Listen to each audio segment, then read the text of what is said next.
প্রধানমন্ত্রী নরেন্দ্র মোদী ফের রাজ্যে আসছেন এবং 17ই জানুয়ারি তিনি রাজ্যে আসছেন। তার একাধিক কর্মসূচি রয়েছে, তার মধ্যে অন্যতম 18ই জানুয়ারি শিল্পহারা সিঙ্গুরে প্রধানমন্ত্রীর জনসভা রয়েছে।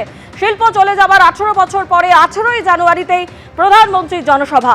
18ই জানুয়ারি সিঙ্গুর থেকে হুগলি পুরুলিয়া লোকালের উদ্বোধন। সরকারি অনুষ্ঠানের পরেই সিঙ্গুরে জনসভা প্রধানমন্ত্রী নরেন্দ্র মোদী। অন্যদিকে 17ই জানুয়ারি যেদিন প্রধানমন্ত্রী নরেন্দ্র মোদী তিনি রাজ্যে এসে পৌঁছচ্ছেন, মালদা থেকে বন্দে ভারত স্লিপার সেলের উদ্বোধন আছে। এই 17ই জানুয়ারিতেই মালদা থেকে অমৃত ভারত এক্সপ্রেসের উদ্বোধন রয়েছে। আর অন্যদিকে 18ই জানুয়ারি যেমনটা আপনাদের জানাচ্ছিলাম, সিঙ্গুর থেকেই হুগলি পুরুলিয়া লোকালের উদ্বোধন এবং সরকারি অনুষ্ঠানের পরেই সিঙ্গুরে জনসভা রয়েছে প্রধানমন্ত্রী নরেন্দ্র মোদী।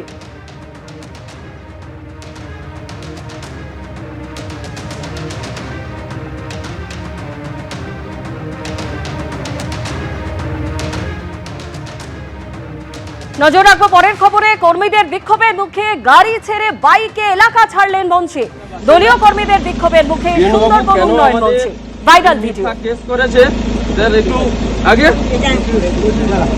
না না সেটা একটু জবাব দিয়ে আপনাকে যেতে হবে আমাদেরকে, কারণ আমাদের না না আমাদের তো কোনো ছিল না, আমাদের নামে কেন আমরা 90 ঘর বাস করে 80 টাকা কেন কাজ হচ্ছে এটা জবাব 80 টাকা আপনার সামনে হলো স্যার, এটা জানি আপনার সামনে আমরা বলবো এখানে আমরা কোনো দল করিনি, আমরা দলের ছেলে, আমরা দলের ছেলে কেন করতে কেন করতে ভিতরে কেন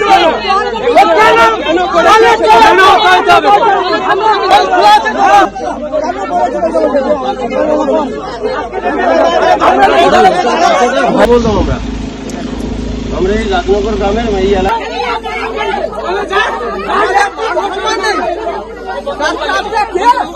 এটা আমরা আগেও বলেছি যে মে মাসে বা জুন মাসে সরকার পরিবর্তন হয়ে যাবার পরে সবচেয়ে গুরুত্বপূর্ণ ভূমিকা পালন করতে হবে পশ্চিমবঙ্গের রাজ্যপালকে।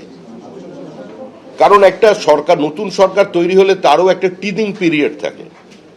তো এই সময়টুকুর মধ্যে তৃণমূলকে খুন করবে। আমরা প্রাণহানি চাই না। তৃণমূল আমাদের 300-র বেশি কর্মীকে খুন করলেও আমরা খুনের বদলা খুন, চোখের বদলে চোখ, এই নীতিতে আমরা বিশ্বাস করি না।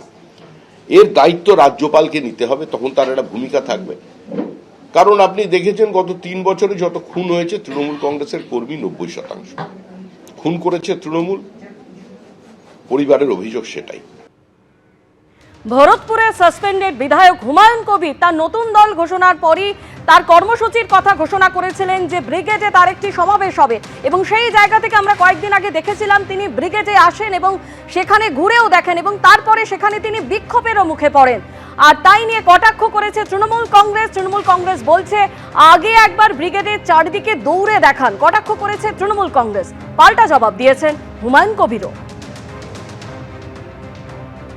ব্রিগেডের সভা সবাই করতে পারে নিশ্চিতভাবে, তবে ওনাকে বলবো যে একবার ব্রিগেড প্যারেড গ্রাউন্ডটা চারিদিকটা একবার দৌড়ে শেষ করুন আপনি, তারপরে এটা ভাববেন। লোকের সংখ্যা কি হবে না হবে, মানুষ নিশ্চিতভাবে, বাংলার মানুষ সংস্কৃতিপ্রেমী মানুষ, ধর্মনিরপেক্ষ মানুষ, সাম্প্রদায়িকতা বিরোধী মানুষ, বাংলার মানুষ প্রমাণ নিশ্চিতভাবে তা করবে। তবে তার আগে ওনাকে বলবো একবার গোটা ব্রিগেডটা চারিদিক স্কোয়ার করে একবার দৌড়ে দেখে আসুক ব্রিগেডটা কত বড়। এইসব তুলাবাজদের কথার কোনো জবাব আমি দেব না। এদের জবাব আমি 6ই ডিসেম্বর দিয়েছি। এদের পুলিশ প্রশাসন, মমতা ব্যানার্জি পুলিশ মন্ত্রী, এদের প্রশাসনের আইডিয়া ছিল যে আমি বাবরি মসজিদের ভিত্তি স্থাপনের দিন 30 থেকে 40 হাজার লোক হবে। আমার কাছে ফুটেজ আছে, আমার কাছে ডকুমেন্টস আছে, পুলিশের কাছেও আছে। ওই কে পাতাখোররা কি বলছে তার কথার জবাব হুমায়ুন কবির দেবে না।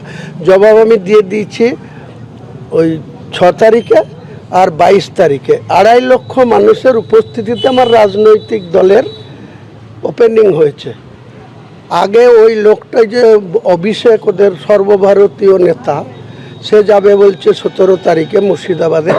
ওই লোকটা করে দেখাক, তারপরে এই পাতাখোরদের কথার জবাব দেব। এবিপি আনন্দ, এগিয়ে থাকে, এগিয়ে রাখে।